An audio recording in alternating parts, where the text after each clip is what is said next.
Salut les amis, abonnez-vous à notre chaîne pour nous soutenir. Tout a commencé un lundi, comme tant d'histoires. Un lundi qui ressemblait à tous les autres, jusqu'à ce qu'il franchisse la porte. Marc, mon nouveau collègue, grand, mince, avec un sourire désarmant qui a instantanément baigné les murs gris de notre bureau d'une lumière plus chaleureuse. J'ai été immédiatement ébloui. C'était plus qu'une simple attirance, c'était un trébuchement, un déséquilibre intérieur qui faisait battre mon cœur plus vite. Je travaillais à l'époque dans un petit cabinet d'architecte à la périphérie de la ville, un endroit plus marqué par les classeurs que par l'excitation. Ma vie était ordonnée, peut-être trop ordonnée. J'étais célibataire, satisfaite de ma vie, du moins c'est ce que je me disais chaque jour. Mais cette satisfaction me sembla soudainement vide comparée au tourbillon qui s'agitait dans mon ventre lorsque Marc m'a serré la main pour la première fois. « Bonjour, je suis Marc, dit-il, ses yeux pétillants sous la lumière néon. Ravi de te rencontrer. » Sa voix était grave et chaleureuse, un son qui s'est immédiatement ancré dans ma mémoire. « Je suis Thomas, répondis-je, ma voix un peu plus aiguë que d'habitude. Je sentais le rouge me monter aux joues et essayais désespérément de me calmer. Les premières semaines ont été marquées par un tâtonnement prudent. Des pauses déjeuner ensemble, des conversations sur l'architecture, sur le temps, sur tout et rien. J'essayais de cacher mes sentiments, de masquer mon affection grandissante. Ce n'était pas facile. J'étais conscient de ma propre sexualité, je vivais ouvertement gay, mais dans un environnement qui me semblait souvent neutre, parfois même inattentif. La peur de faire quelque chose de mal, de trahir quelque chose, était omniprésente. Je lisais dans les gestes de Marc, dans ses regards, essayant d'y trouver des indices. Y avait-il quelque chose? Ou n'étais-je qu'un rêveur désespéré, tombé amoureux d'une image idéale?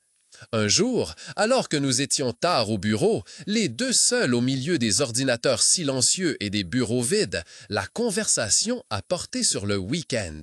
« Qu'est-ce que tu fais de beau? » demanda Marc en rangeant une pile de plans. « Rien de spécial, dis-je. Peut-être un dîner avec des amis, peut-être un film. Et toi? » Il hésita un instant.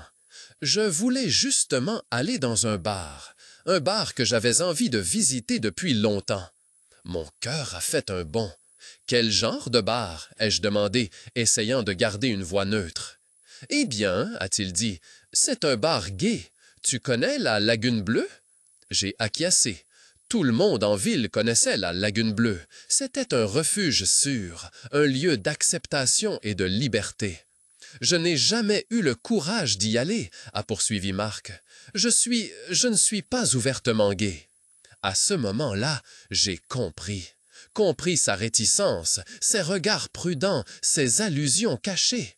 Il était comme moi, pris au piège entre le désir de liberté et la peur du jugement. Peut-être puis-je t'accompagner, demandai-je, ma voix tremblant légèrement. Il me regarda, ses yeux s'écarquillèrent. « Tu ferais ça? » J'acquiesçai. « Je ferais ça. » La visite au Lagon Bleu fut un tournant, pas seulement pour Marc, mais aussi pour moi. Nous avons dansé, ri, parlé jusqu'aux petites heures du matin. Marc s'épanouissait, libéré du poids du secret. J'ai vu en lui un homme qui aspirait à l'acceptation et à l'amour. Au cours des semaines suivantes, nous nous sommes rapprochés. Nous passions plus de temps ensemble, partageant nos peurs et nos rêves. Marc me parlait de sa famille, conservatrice. L'idée de leur dire qu'il était gay le remplissait de panique. Je comprenais cela.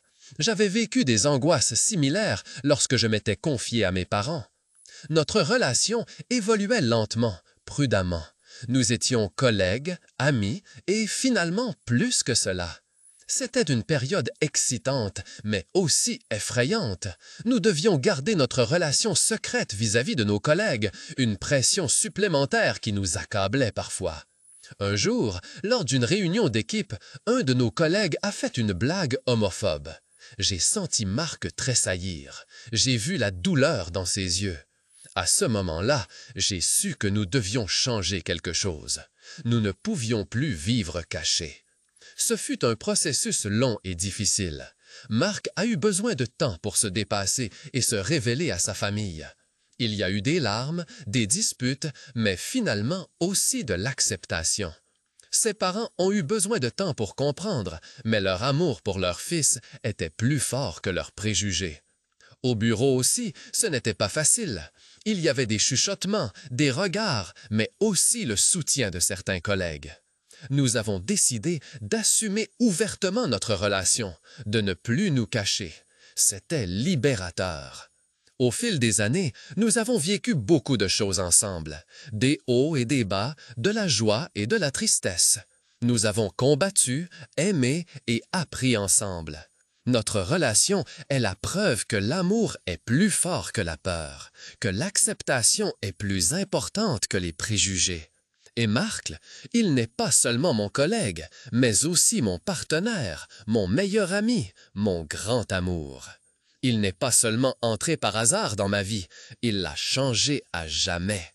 Il m'a montré qu'il vaut la peine de se battre pour l'amour, quels que soient les obstacles.